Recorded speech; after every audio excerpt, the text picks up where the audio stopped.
My name is Winston McCormick. This is my peer in college, Greg Cavanagh. Oh, thank you. Yes. Madam Chairperson, Vice Chairperson, thank you for having us today and allowing us to speak on behalf of Senate Bill 2003. We, like we mentioned, represent Alfred Med, and we are strongly in favor of this bill. So far today, we've kind of talked mostly about more about the environmental impact, which is very significant with these plastic bags, and more of the aesthetic benefit, but I want to focus a little bit on the health benefit too. So in August, when the new footbridge in Providence opened, I, like many other people, walked across it and was very awed by its beauty. It's a wonderful bridge, a great investment. However, when I walked across it, my eyes were drawn to one thing. It was a plastic bag floating down the river, stuck on a pillar. And every day, as I walked past this bridge, going to the med school, I'd see 2 or 3 bags stuck on pillars, floating by. And then in October, Providence, the city, had its plastic bag ban go into effect. And the impact was immediate.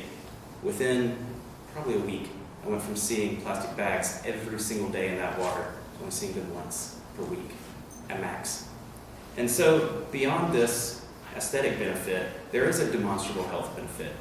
We have cleaner environments. Logically, that's cleaner health.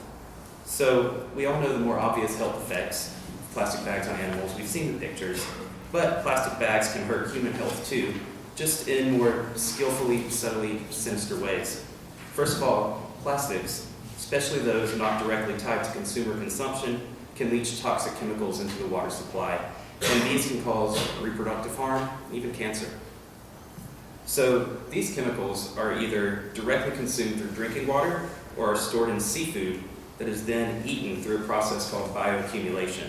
And, we're in the ocean state, so that's a big problem. Second, we all know that plastic bags are hard to recycle, if not near impossible. This is because they are incredibly thin. Thus, when thrown out, plastic bags break down into microplastics that are so small that they cannot be seen with the naked eye, or, more importantly, filtered out of our drinking water. One such study tested a large number of people across the world to see if they had microplastics in their body, and every single person tested positive. We all have them. So the scary thing is, this is so new, we don't really know the effects of microplastics on health. But from what I've learned in medical school and my background, I can promise you that they're not good. So what can we do to limit our exposure to microplastics?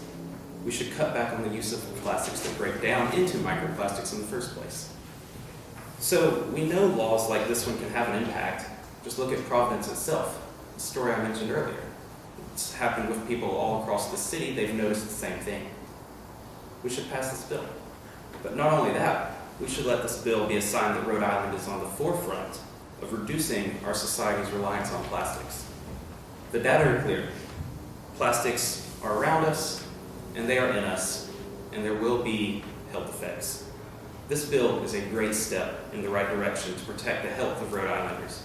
We should pass this bill. Thank you. Are there any questions? Yes, sir.